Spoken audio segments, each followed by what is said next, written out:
Buongiorno, benvenuti alla TG Sicilia. Le principali notizie.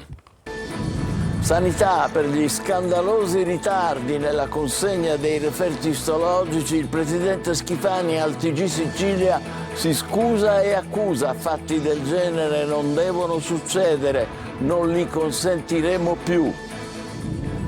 Ad Agrigento, neonato morto 24 ore dopo la nascita in ospedale, aperta un'inchiesta.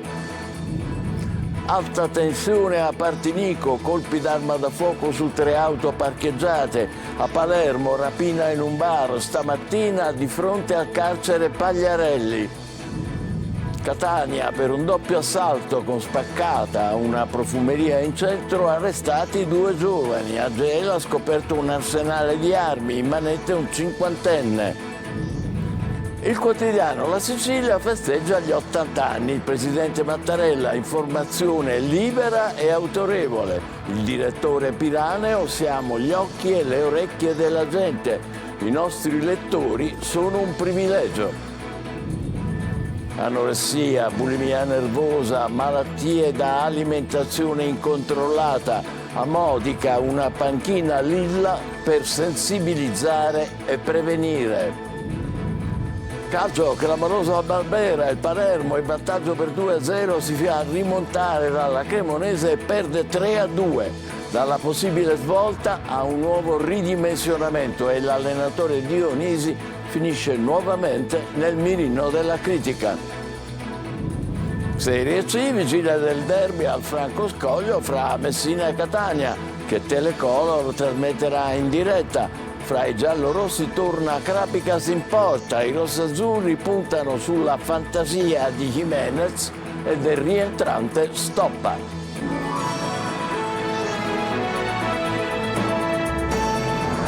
Bentrovati. Gli scandalosi ritardi nella consegna degli esami istologici a Trapani. Ai nostri microfoni il governatore Schifani, oggi a Catania per gli 80 anni del quotidiano La Sicilia. Tonino De Mana.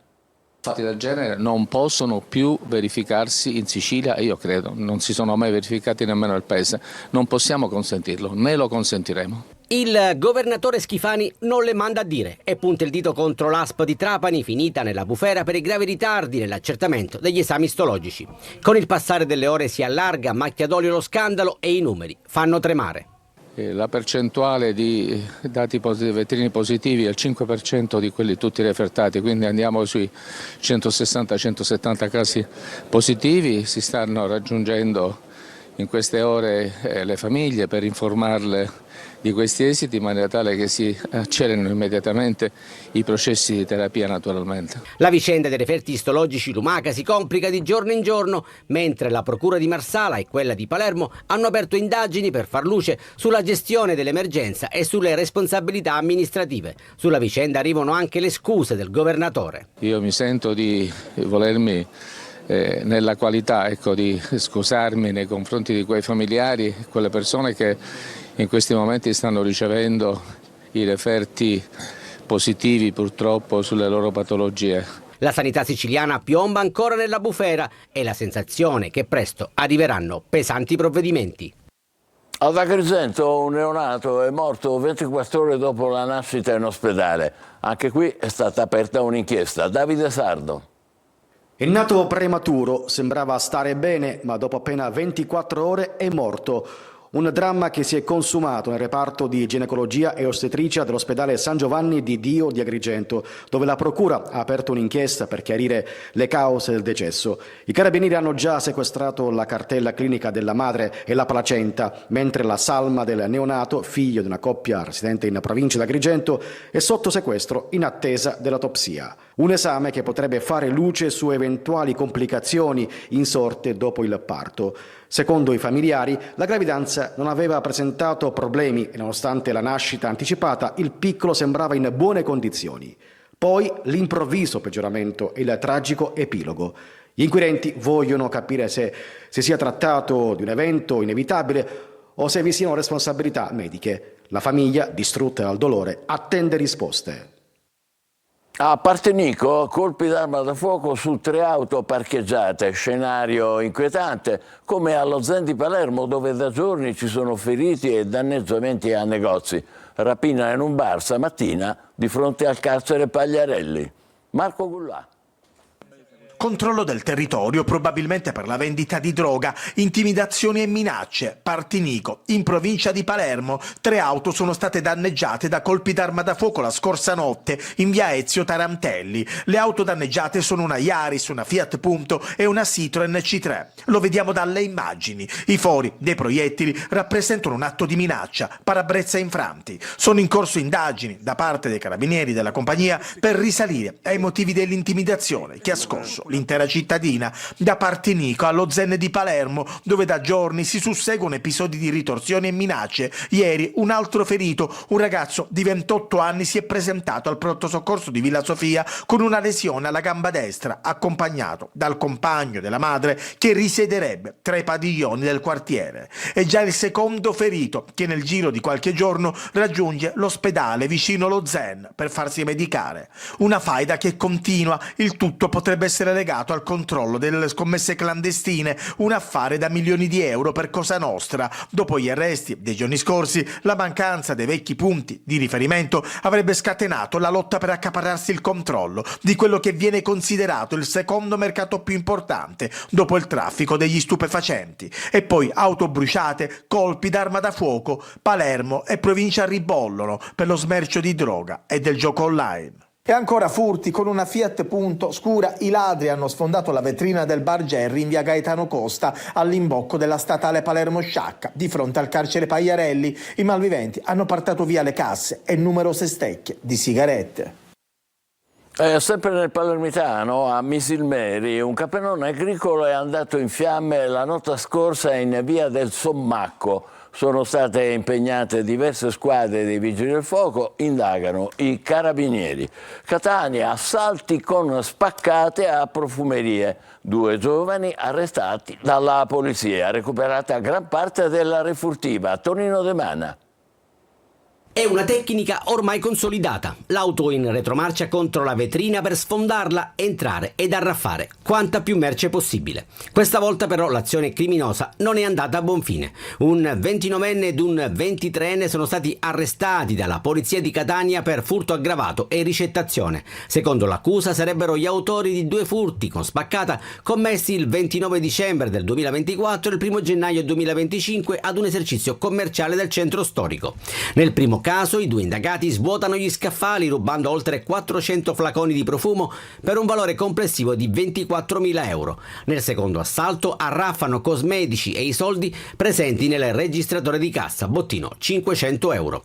Le immagini dei sistemi di videosorveglianza hanno permesso di risalire agli autori. Nelle rispettive abitazioni, durante una perquisizione, la polizia ha trovato indumenti compatibili con quelli indossati dai ladri durante il furto e numerosi flaconi di profumo ancora confezionati.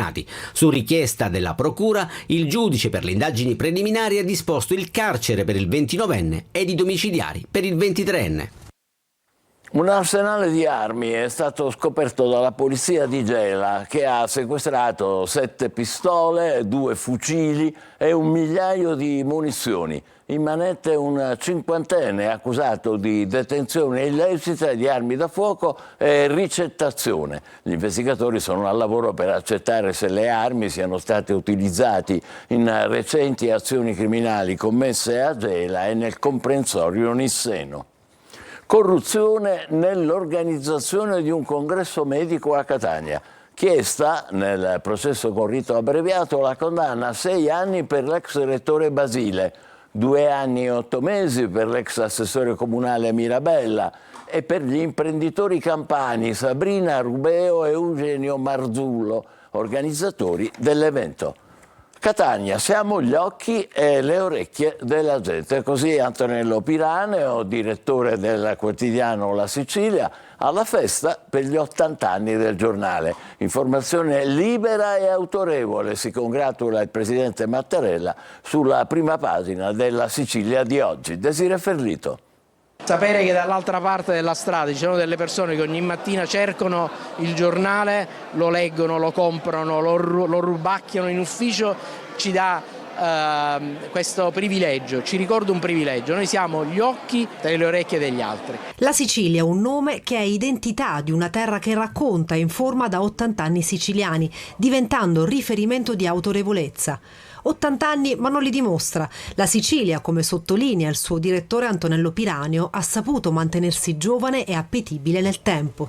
Questa data però vogliamo considerarla non autocelebrativa, ma celebrativa di cos'è il giornale, non per noi che lo sappiamo, ma cos'è per la gente che ci legge, per la gente che sceglie il nostro modo di fare informazione scritta online. Una testata storica che ha accompagnato la crescita e lo sviluppo del paese dal dopoguerra, raccontando con puntualità gli avvenimenti regionali e nazionali. Al direttore, all'editore, ai giornalisti, a tutti coloro che partecipano a questa impresa desidero augurare ogni successo per il loro quotidiano impegno. È il prestigioso augurio del presidente Mattarella pubblicato stamane sulla copertina della Sicilia. Mattarella ha fatto anche il saluto 10 anni fa, quindi abbiamo un doppio presidente nel nostro palmarès. Il giornale è territorio, il giornale siamo noi. Una festa per celebrare 28.000 giorni di racconti, di storie sempre in prima linea, da quel 15 marzo del 1945, quando Domenico Sanfilippo fondò la Sicilia, in un'Italia che cercava di risollevarsi dalle macerie del dopoguerra. Una storia costellata di nomi prestigiosi, affermatosi poi nel panorama nazionale del giornalismo. Quindi complimenti anche da tutti noi di Antenna Sicilia. L'Europa in fiamme osservata da Paolo Mieli, il giornalista storico e scrittore, ospite ad Acireale per il mese della cultura. Un'occasione per riflettere sulla guerra russo-ucraina e sulle ripercussioni nella nostra Unione. Orazio Longo. I grandi salti dell'umanità hanno sempre avuto origine da pandemie. La peste di Atene, in cui morì Pericle, quella del 300, e quella manzoniana del 600. C'è sempre un rapporto tra grandi malattie e guerre, ma alla fine sono convinto che finirà bene. Giornalista, storico, scrittore, l'Enciclopedia Treccani ha inserito il termine mielismo tra i neologismi entrati nell'uso comune come modo di fare e di concepire il giornalismo di un singolare protagonista della società culturale di questi anni, Paolo Mieli. Già direttore del Corriere della Sera e conduttore di programmi di successo di divulgazione, è stato ospite ad Acireale per la rassegna Il Mese della Cultura. L'occasione per parlare del suo ultimo libro, Fiamme dal passato, dalle braci del Novecento alle guerre di oggi. E per fare il punto sulla situazione europea e sul ruolo dell'Europa nel conflitto russo-ucraino. Non solo non siamo più tutelati dal principale rappresentante del patto atlantico, ma quello si è alleato col nostro nemico e quindi pensi cosa sarebbe successo se negli anni 50 e 60 a un certo momento uno di quei presidenti, Eisenhower o lo stesso Kennedy, improvvisamente si fosse alleato con Khrushchev o Brezhnev o gli altri che ci sono stati. Lo shock per l'Europa è enorme. Pacifismo come valore supremo, afferma Mieli, che ricorda come metà della sua famiglia fu sterminata nei campi di concentramento. Ma oggi, dice, la Germania non è quella di una volta e ha tutte le carte in regola per diventare la locomotiva dell'Europa. A preoccuparlo però nel panorama mondiale è il presidente degli Stati Uniti, Donald Trump. E proprio Paolo Mieli sarà ospite della nuova puntata del Punto, in onda oggi su Telecolor in diretta alle 14.30 e domani su questa rete alle 14. Luca Ciliberti affronterà i temi legati al piano di riarmo dell'Unione Europea, ma anche i timori dovuti all'escalation dei conflitti planetari. Tra gli ospiti gli ex ministri della difesa Andò, dell'interno Bianco, l'europarlamentare Razza e altri rappresentanti della politica e del giornalismo. Previsti collegamenti in diretta con Piazza del Popolo a Roma, dove nel pomeriggio saranno presenti tanti sindaci siciliani a sostegno dell'Europa, dei popoli e della pace. E ancora nuovi sondaggi dell'Istituto Piepoli, commentati dal presidente Gigliuto. Passiamo ad altro, anoressia, bulimia nervosa, malattie da alimentazione incontrollata. Oggi si celebra la giornata del fiocchetto lilla, dedicata appunto alle malattie dovute al comportamento alimentare sbagliato. A Modica una panchina per sensibilizzare e prevenire. Veronica Barbarino.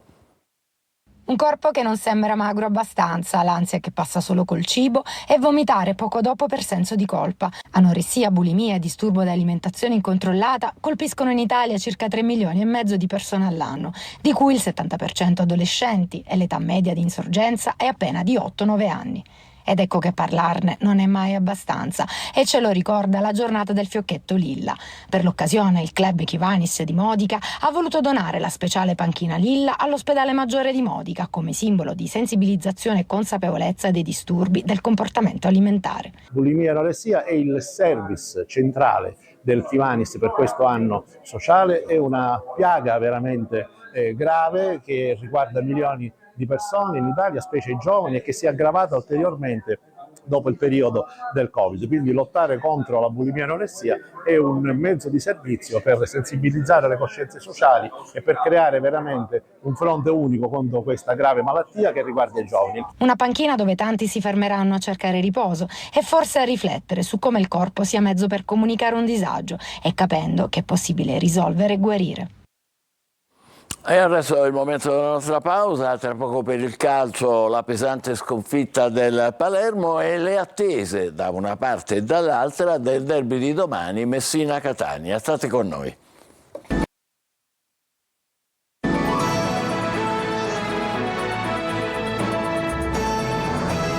Serie B, sconfitta pesantissima per il Palermo al Barbera nell'anticipo di venerdì sera, vince la Cremonese 3-2, Rosanero avanti 2-0 con i gol di Gomez e Brunori e rimontati dai giallorossi. Marco Gullà.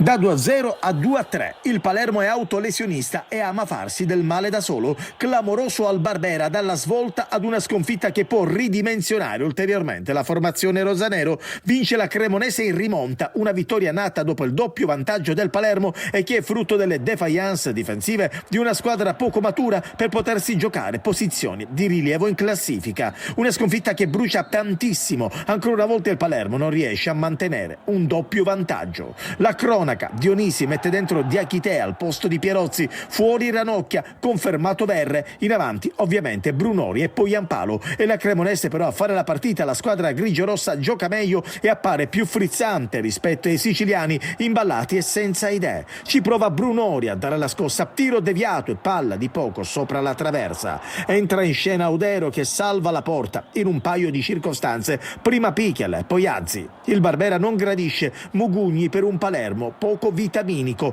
Ripresa, è sempre la Cremonese a giocare meglio. Il Palermo prova a ripartire dal corridoio centrale, la partita si stappa al 56esimo, Verre in mezzo, poi Ampalo non aggancia bene ma esce un assist strepitoso per Gomez che la piazza all'angolino. 1-0 a sorpresa. Il Palermo cambia marcia, la Cremonese intanto accusa il colpo ma nel frattempo sfiora il pari con Pichel, poi Di Francesco sgasata sulla sinistra, viene messo giù da Bianchetti ed è calcio di rigore. Brunori implacabile, palla in rete, 2-0. Sembra fatta, ma che? La Cremonese torna immediatamente in gara con il gol di Azzi. Dionisi apre i cambi, ma la squadra si spegne. All'86esimo arriva il pareggio dei grigiorossi. Azione confusa dentro l'area di rigore rosanero. Jonsen prende una traversa da 0 metri. Sulla ribattuta il più lesto è Valoti che insacca da 2 passi, 2-2. Ma non è finita qui. Basic non fa il 3-2 e allora ecco che al 96esimo arriva la rete di Collocolo che fa sprofondare il Palermo e manda in estasi la Cremonese, probabilmente la sconfitta più pesante di questo campionato. Catania pronto per il derby. I rossazzurri, reduci da 5 risultati utili di fila, vogliono confermare il periodo positivo e recuperano alcuni elementi chiave. Domani partita in diretta su Telecolor. Marco Carli. Ripartire dal secondo tempo di Latina, soprattutto dal gran finale, quando si è visto il lavoro portato avanti che fa ultimamente chiudere le partite in crescendo. Latina è stata l'ultima delle rimonte di questa fase, condita dal sorpasso. Poi c'è stato l'ingrediente in più, il genio di Jimenez che ha dato un po' di voglia di rischiare a tutto il gruppo, il famoso aspetto mentale che diventa decisivo nello sport. Ecco, mentalità e qualità sono gli aspetti su cui si è battuto in settimana in casa Catania nel percorso di avvicinamento alla partita del Franco Scoglio col Messina. A volte si dice una partita come le... No, il derby è una partita a sé, dove i valori si azzerano e soprattutto queste ultime partite e soprattutto il derby ti devono devono far sì che devi costruire in queste partite quello che è il tuo obiettivo finale. Il tecnico recupera dal monte Anastasio e stoppa quest'ultimo rientrante dalla squalifica. Si riaffacciano anche Di Tacchio e Sturaro. Per Inglese bisognerà aspettare un po' di tempo. Possibile un remake della formula con 2 trequartisti alle spalle della punta. Innanzitutto l'atteggiamento, perché anche se parliamo di rientri, puoi essere in 13, puoi essere in 24, ma se non hai l'atteggiamento giusto, la concentrazione giusta di affrontare una partita del genere, rientro, non rientro, chi gioca o chi non gioca, sistema di gioco, non sistema di gioco, contano poco. Telecolor trasmetterà in diretta in chiaro, in esclusiva, la partita del Franco Scoglio, un lungo live che avrà inizio un'ora prima della gara, ampio pre-partita e poi la cronaca del match, interviste nell'intervallo e nell'immediato post-partita e poi le parole dalla zona mista. Lo spettacolo del derby è su Telecolor. Per la salvezza e per l'orgoglio, il Messina non molla e si prepara alla sfida con il Catania. La carica di Petrucci è una partita speciale, non vediamo l'ora di scendere in campo. Sergio Colosi. Il derby con il Catania è un crocevia. Il Messina di Cava ha lanciato un messaggio: nessuna resa fino all'ultima giornata. Per una squadra che comunque vada merita applausi. Uno schiaffo morale all'immobilismo di Sciotto e Cissé, stuzzicati dall'ennesima trattativa con un gruppo americano guidato dal manager messinese Francesco Borgosano. Il capitano Davide Petrucci presenta il derby. Sì, è una partita speciale che noi riconosciamo il valore. Saranno tutte partite fondamentali per noi da qui alla fine, ma questa ci teniamo in maniera particolare. Sappiamo l'importanza che ha sia a livello per il campionato, sia per la città, per tutti quanti.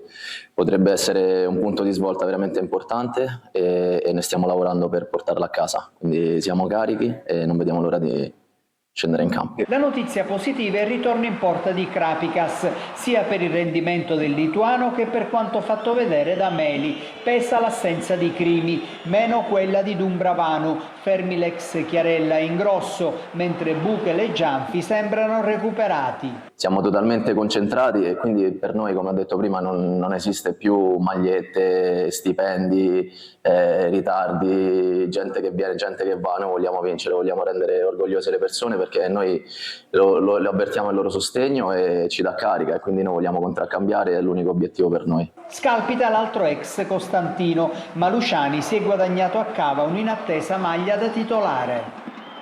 Il Trapani ospiterà domani pomeriggio al Provinciale il Giuliano. Partita fondamentale per i Granata, in crisi e reduci da 3 sconfitte consecutive. Un'altra notizia, un nuovo progetto sportivo sostenuto come sempre da basi solide. E quanto succede al Circolo Canottieri Ionica, storica e titolata società della canoa catanese, che oggi ha ufficializzato il suo ingresso nel mondo della canoa polo.